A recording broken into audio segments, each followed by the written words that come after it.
रोते हुए अरविंद केजरीवाल की तस्वीरों को देखकर तुम्हें लग रहा होगा कि आज इस देश के लोकतंत्र के लिए कितना बड़ा दिन है। इस शराब घोटाले की एक फर्जी केस में फंसाकर जिस मुख्यमंत्री, उसके मंत्री, उसके अधिकारियों और साथियों को महीनों और सालों तक जेल में ठूस दिया गया था, उन्हें कोर्ट ने आज बरी कर दिया। और मोदी सरकार की जैसे सीबीआई को फटकार लगाते हुए बोला है कि तुम्हारे द्वारा बनाया गया ये केस ट्रायल शुरू करने लायक तक नहीं है, फिर इसके आधार में किसी को दोषी साबित करना तो बहुत दूर की बात है।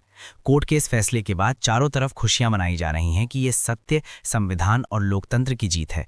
पर मुझसे पूछो तो कोर्ट का ये फैसला देश की न्याय व्यवस्था के मरने की पुष्टि करता है, क्योंकि उस हर एक इंसान जिसके दिमाग में गोबर नहीं भरा हुआ है, उसे पहले दिन से ही पता था कि ये केस और कुछ नहीं बल्कि मोदी सरकार के द्वारा रची गई आम आदमी पार्टी को दिल्ली की सत्ता से बेदखल करने की एक बहुत गहरी साजिश है, जिसमें बीजेपी, कांग्रेस से लेकर जांच एजेंसी, नौकरशाहों, न्यायपालिका से लेकर पूरा सिस्टम शामिल था।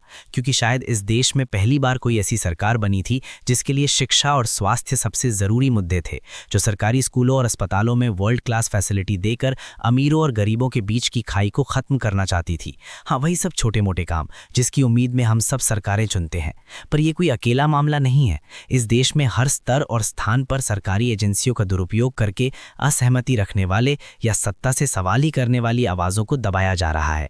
जैसे इनकम टैक्स डिपार्टमेंट एनडीटीवी पर छापे मारता है, जिसके कारण एनडीटीवी के मालिक प्रणय और राधिका राय दबाव में आकर अपनी एनडीटीवी की हिस्सेदारी बेचने के लिए मजबूर हो जाते हैं, और फिर एनडीटीवी अडानी टीवी बनकर मोदी मीडिया में शामिल हो जाता है। और फिर सालों बाद कोर्ट का फैसला आता है कि आईटी डिपार्टमेंट का वो केस तो फर्जी था। नहीं, क्या करें, अचार डालें हम इस फैसले का। टीवी पर जनता के मुद्दे उठाने वाला एक लौता चैनल तो हमसे छीन लिया गया ना।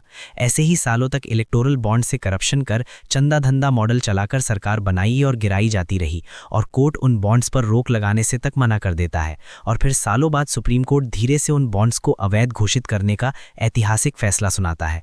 नहीं, तुम्हारे इस फैसले का अब क्या करें हम? लोकतंत्र तो मर गया। अब किसी के मरने के बाद उसकी शुगर कंट्रोल करने का कोई सेंस है क्या? सरकार को हमारे पर्सनल चेक से लेकर मेडिकल रिपोर्ट तक सब कुछ पढ़ना है, पर सरकार जनता के भले के लिए ही बनाए गए पीएम केयर्स फंड का हिसाब देने से तक मना कर देती है, और कोर्ट सरकार के फैसले पर मोहर लगा देता है। और इस सब के बाद भी अपने आप को लोकतंत्र की अम्मा बोलते हैं। तो सुनाए, इजराइल नाम का एक नया पाप भी पैदा हो गया हमारा। और हद तो तब हो जाती है जब उसी न्यायपालिका के सबसे बड़े जज को हिंदी आईडी की किताब में पढ़ाए जाने वाले चैप्टर से प्रॉब्लम हो जाती है, जिसमें न्यायपालिका में होने वाले भ्रष्टाचार का जिक्र किया गया है। अब तुम में से बहुत से लोगों को लग रहा होगा कि क्या इस आदमी को डर नहीं लगता जो सीधे चीफ जस्टिस ऑफ इंडिया से सवाल कर रहा है? अरे, मैं तो चाहता हूं उन्हें बुरा लगे और गुस्से में आकर वो मुझे जेल में डाल दें, क्योंकि जो कोर्ट राम रहीम और आसाराम को जेल के बाहर और सोनू वांगचू को उम्र कैद जैसे लोगों को जेल के अंदर रखते हों, ऐसे देश में मुझे मेरे जेल के बाहर बिताए गए हर एक दिन शर्म से भर देता है कि कहीं मैं कुछ गलत तो नहीं कर रहा हूं। Bail is rule, jail is exception, justice delayed is justice denied. ये मानते सिर्फ लेक्चर के लिए नहीं, अपने फैसलों पर इंप्लीमेंट करने के लिए होती हैं, माय लॉर्ड्स।